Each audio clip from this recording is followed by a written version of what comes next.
Bueno, ahora vamos a seguir con la parte 2 de nuestra clase núcleo celular. La lámina nuclear, habíamos dicho que es el soporte estructural al núcleo. Es el punto de anclaje de la cromatina. Y está formada por un tipo de componentes del citoesqueleto que se denominan filamentos intermedios.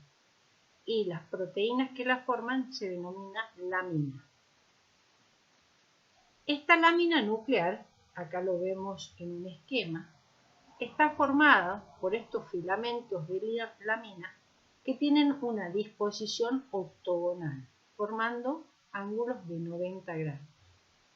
Acá lo vemos en una fotografía a nivel de microscopía electrónica de transmisión, cómo se disponen los filamentos intermedios formando la lámina nuclear.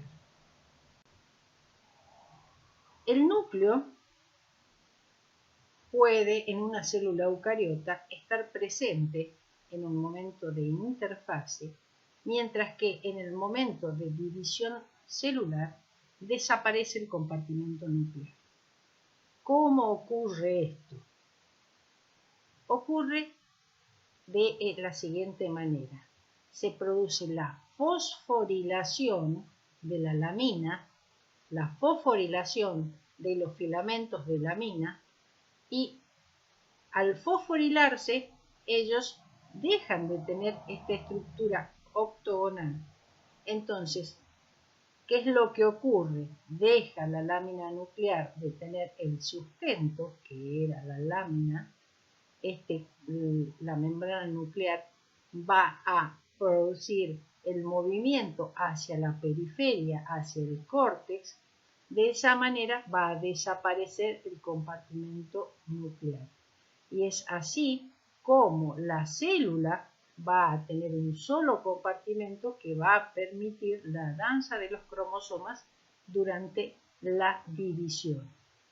Una vez que esta ha concluido, se va a producir la desfosforilación y va a volver a organizarse los filamentos de lamina, formando nuevamente la lámina nuclear. Por lo tanto, es importante que sepamos que a través de fosforilaciones y desfosforilaciones de la lámina nuclear se regula la estabilidad de la misma para formarse o no esta envoltura que le da el sustento para que exista el compartimento nuclear. Además, en el núcleo, ¿qué hay? Cromatina. Las moléculas de ADN no están desnudas en las células eucariotas. Está asociado con proteínas básicas y va a formar lo que se denomina cromatina. Acá vemos un núcleo en una fotografía en microscopía electrónica de transmisión, donde esto es el nucleolo del cual vamos a hablar más tarde, y se observa la cromatina en diferentes electrodensidades, o sea, un gris más intenso y un gris menos intenso. Esta cromatina puede estar en forma de heterocromatina, que es más electrodenso, y en forma de eucromatina, que es la más clara. La heterocromatina está formando una estructura de 30 nanómetros y se observa de esta manera a nivel de microscopía electrónica de transmisión. Cuando está como heterocromatina no es posible el proceso de transcripción, mientras que cuando está como eucromatina, que aparecen como cuentas de collar, es transcripcionalmente activa y tiene una sección de 10 u 11 nanómetros de acuerdo a las distintas bibliografías. Lo muestran como de 10 u 11 nanómetros. La heterocromatina se la observa ahí con flechas que tiene lugares determinadas para presentarse en el núcleo.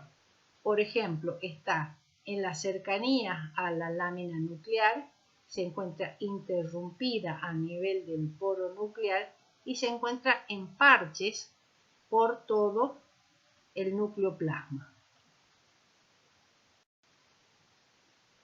Habíamos dicho que el ADN nunca está solo, siempre se asocia a proteínas básicas que son las histonas y forman una estructura denominada nucleosoma. El nucleosoma es la unidad de empaquetamiento de la cromatina. ¿Cómo está formado el nucleosoma? Un octámero de histonas, 2H2A, 2 histonas H2B, 2 histonas H3 y 2H4. A este octámero dan 2 vueltas la molécula de ADN y hay una porción de ADN de enlace. Este es un nucleosoma, este es otro nucleosoma. Ahora, la pregunta es, si la longitud de la molécula de ADN es de aproximadamente 2 metros, ¿cómo hace para caber en un núcleo que tiene solo un diámetro de 5 a 10 micrómetros? Y esto ocurre gracias a otras proteínas, como son las H1 y las condensinas, que son proteínas no histónicas.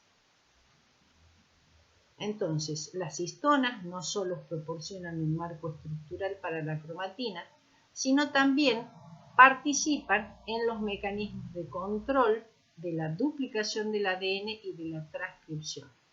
Acá la tenemos a la cromatina en una sección de 10 nanómetros, formando lo que se llama cuentas de collar. La condensación de la cromatina está mediada por la fosforilación de la H1 y de otras proteínas, como le habíamos dicho, condensinas. Acá lo vemos al nucleosoma. Esta es la histona H1. Se une a una región específica del nucleosoma y vemos cómo comienza a acercarse un nucleosoma a otro. Esto ocurre gracias a la fosforilación de la histona H1. ¿Cómo es la secuencia de empaquetamiento? Entonces, habíamos dicho que esta es la cromatina de 10 u 11 nanómetros, la de cuenta de collar. El siguiente paso de la condensación es lo que se denomina solenoides. Vamos a tener que 6 nucleosomas se asocian formando lo que se llama solenoide y tiene una sección de 30 nanómetros.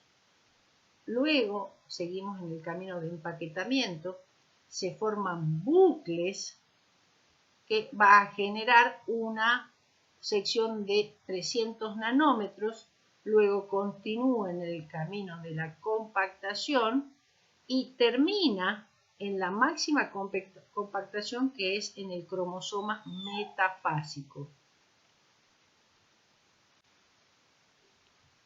La cromatina laxa, entonces, habíamos dicho que se llama eucromatina o cromatina verdadera. En este estado desplegado, el ADN puede transcribir, o sea, sintetizar los ARN. Acá la tenemos, que es la de 10 nanómetros en forma de cuentas de collar. Mientras que la cromatina condensada, que se llama heterocromatina, 6 nucleosomas por vuelta, forma una fibra de 30 nanómetros, es así como se observa y no es transcripcionalmente activa. La heterocromatina, a su vez, puede clasificarse en constitutiva y facultativa. Constitutiva es que aparece durante la diferenciación de la célula y se transmite a toda la progenie. Está condensada de manera constante en todos los tipos celulares del organismo. Nunca se transcribe y está formada principalmente por secuencias repetitivas localizadas, por ejemplo, en determinados sectores del cromosoma, como son los centrómeros y los telómeros. Mientras que la facultativa aparece de acuerdo al estado funcional de la célula. En un tipo celular puede estar condensado, en otro no.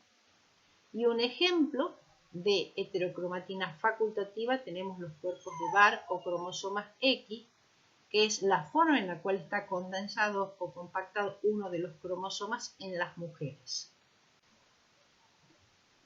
No solo la histona puede asociarse al ADN. Tenemos otra proteína, como se denomina la protamina, que se asocia al ADN en los espermatozoides. Acá tenemos una fotografía a nivel de microscopía óptica de un cromosoma, de un espermatozoide donde se observa en la cabeza del espermatozoide, que es todo esto, su núcleo, y se ve muy condensado el ADN. Las protaminas van a permitir que el empaquetamiento sea mucho más compacto de la molécula del ADN. Esto lo vamos a ver mejor en la clase de reproducción, donde vamos a ver que las protaminas sustituyen a las histonas durante la formación de los espermatozoides. Y ahí vamos a ver la importancia biológica que tiene la asociación de las protaminas al ADN para este tipo de célula. La cromatina tiene una distribución no aleatoria en el núcleo interfásico y tiene dominios, tiene lugares específicos donde localizarse. Esto se vio tanto en salamandras, acá tenemos cromosomas que tienen una localización específica, así como también el lugar de una parte de los cromosomas que son los telómeros. En mamíferos se vio lo mismo, o sea, dominios para cromosomas y regiones donde nunca va a haber cromosomas, que se denominan dominios intercromosómicos.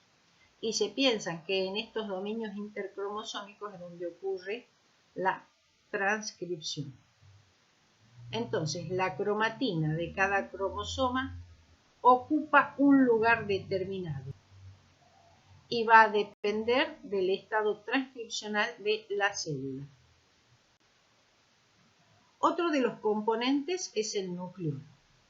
Acá lo vemos en la flecha roja, el nucleolo en células vegetales y acá en células animales. La función, síntesis y procesamiento del ARN ribosómico y la formación de las subunidades ribosómicas.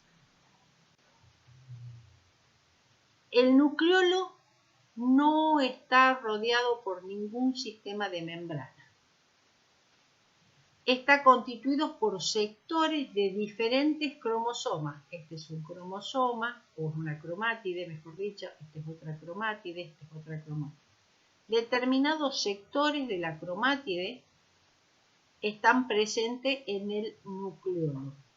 Y a estas regiones donde están presentes las cromátides, estos sectores de cromátides, contienen los genes que van a codificar específicamente para los ARN ribosómicos. A estas regiones se denominan NOR, que son regiones de organizadores nucleolares. Es allí entonces donde están produciéndose la transcripción del ARN ribosómico. Además de los NOR, de estas secciones, de estas regiones donde están determinadas proporciones de diferentes cromosomas y que están transcribiendo los ARN ribosómicos, existe un componente fibrilar denso y más externo aún hay un componente granular. En el componente granular es el sitio donde están las subunidades ribosómicas. Estas tres zonas NOR, componente fibrilar denso y componente granular, reflejan la progresión de las etapas de la transcripción del ARN, procesamiento y ensamblaje de los ribosomas. El tamaño y el número de los nucleolos depende de la actividad de la síntesis de proteínas de la célula. Ambas fotografías son de microscopía óptica y son de ovocitos de anfibios. Acá podemos ver los nucleolos, la gran cantidad de nucleolos que tienen estas células. Estos nucleolos, como sabemos, están relacionados directamente con la síntesis de proteínas. ¿Por qué? Porque los nucleolos van a formar las subunidades ribosómicas y los ribosomas son los que luego van en el citoplasma, va a ser el sitio de la traducción, o sea, de la síntesis de proteínas. Entonces, gran cantidad de proteínas van a ser necesarias para el desarrollo embrionario de estos anfibios. Y por último, el nucleoplasma, el medio interno nuclear, contiene agua, iones y sales, nucleótidos, ¿sí? Diferentes tipos de nucleótidos del ADN y del ARN, y proteínas relacionadas con los procesos que ocurren en el núcleo. Por ejemplo, la transcripción, la replicación del ADN, proteínas estructurales del ADN y proteínas reguladoras génicas.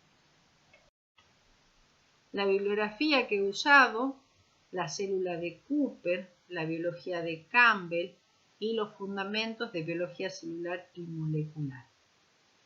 Bueno, con esto terminamos la clase de núcleo celular. Gracias.